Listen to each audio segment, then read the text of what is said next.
Stop mid-bite. That fluffy fast food bun you love? The dough conditioner behind that soft bite is legal here, but banned in Europe, China, and India. We're talking about potassium bromate, flagged by the WHO as a potential carcinogen linked to kidney and thyroid tumors. Stay with me. In the next few minutes, we'll show you which menu items are most likely to use it, why US rules lag, and how to spot safer swaps without blowing your budget. Quick favor before we move on. If you appreciate this content, consider giving this video a like and subscribing to the channel. Believe it or not, more than 92% of viewers haven't subscribed yet. It's free and only takes a second, but it means the world to us. So did you subscribe already? Great! Thank you so much for your support. Now back to the video. You might want to finish this video before you finish your sandwich, because that soft bun glow up is often helped by a dough booster with a safety red flag.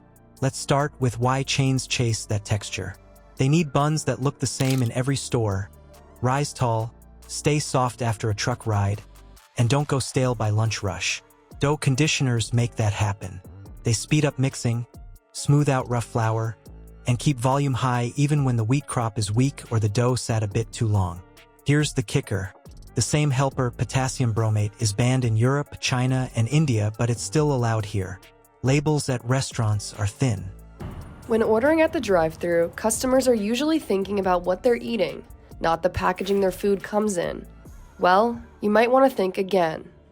The highest levels of PFAS were found in food packaging from Nathan's Famous, Cava, Arby's, Burger King, Chick-fil-A, Stop & Shop, and Sweetgreen. Some research has shown that exposure to certain types of PFAS have been linked to serious health effects. Recipes shift by supplier, so you rarely know what's in the bun you just unwrapped. In plain terms, a dough conditioner acts like scaffolding in the oven. It braces the dough while heat puffs it up, then locks the structure so it doesn't slump. That's why you get lofty buns with a soft crumb and neat slice lines.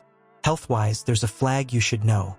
WHO's Cancer Agency lists potassium bromate as a possible human carcinogen, and animal studies have linked exposure to kidney and thyroid tumors. That risk is why other countries cut it from the playbook. Scale matters. Fast food buns are baked in centralized plants, then shipped out by the pallet. A tiny tweak to a conditioner at one plant ripples across millions of buns in days. That's reach. US rules assume bromate turns into bromide during baking. On paper, nothing's left. But testing has found residuals under certain conditions, which undercuts the neat theory. We are continuing to test the food supply, taking action when warranted, and research is a top priority. And while PFAS are dangerous over time, the Food and Drug Administration says there is no need for alarm right now. Currently, our research is not showing any specific scientific evidence that supports recommending consumers avoid particular foods in the food supply. Polyfluoroalkyl substances, or PFAS, are used in food packaging to prevent grease and water from soaking through food wrappers and cups. The problem is the chemicals used to make them can be ingested and harmful over time. So which menus are most likely to use it? Follow volume and cost. Cheap, uniform buns for burgers, breakfast stacks, and value items are prime suspects. Fresh-baked in-store loaves and tortillas don't lean on bromate the same way. The mini payoff, high-volume burger and chicken sandwich buns are the ones to watch. Now let's move on to the bigger question. Why do other countries ban it while the US looks the other way? And what can you do today without blowing your budget? What they don't tell you is the US rule leans on theory. Bake it hot enough and bromate turns into bromide. End of story. Overseas, the math is simpler. If a residue can linger, pull the plug. No lab dance, no guesswork. Let's start with how that plays out. The EU, India, and China cut risk at the source by barring the additive. Consumer Reports tested more than 100 food packaging products from 24 retailers for so-called forever chemicals, or PFAS. Most of it probably came all wrapped up or boxed in one form or another. It's what's in some of that packaging that is raising concern. In packaging from fast food restaurants and from grocery stores. We even found it in packaging from places that say they're moving away from PFAS. Some companies stress that with PFAS so common in the environment, it's nearly impossible to eliminate them. The US relies on process control and supplier promises. Brands can phase out bromate if they want, or swap depending on cost and crop quality. You're asked to trust a supply chain you never see. Here's the tension.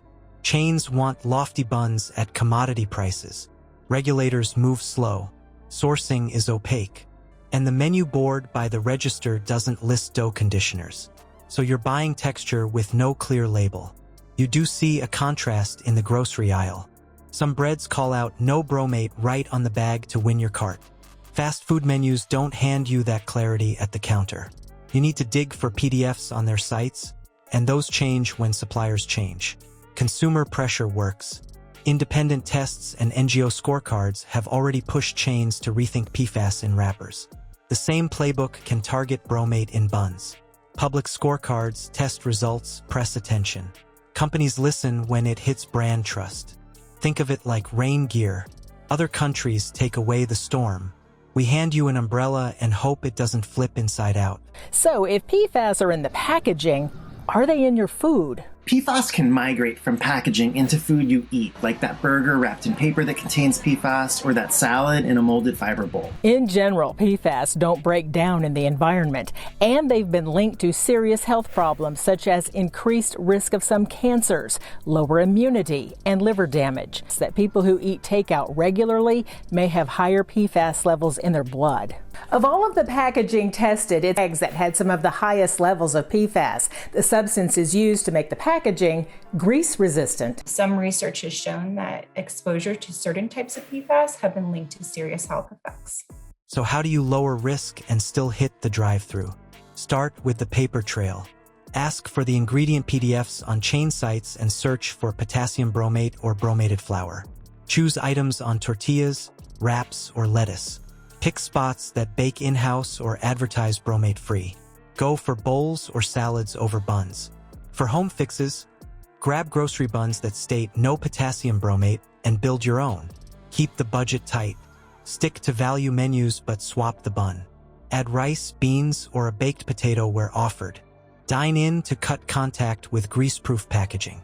If this gave you something to chew on, hit like, subscribe, and share it with someone who lives on drive-thru breakfast. The softest bun in the room often trades your peace of mind for a cheap rise. Change your order, change the math. Ask your go-to chain for an ingredient list. Pick formats that stay bromate-free: tortillas, wraps, in-house bread, bowls. Your dollar nudges suppliers faster than any press release. Like and subscribe to help us keep the spotlight on the food industry's best-kept secrets. Your clicks tell brands what you expect, and they listen when it hits the register. Next, we trace the other invisible hitchhikers in fast food. What sticks to the wrapper may stick with you longer than the meal.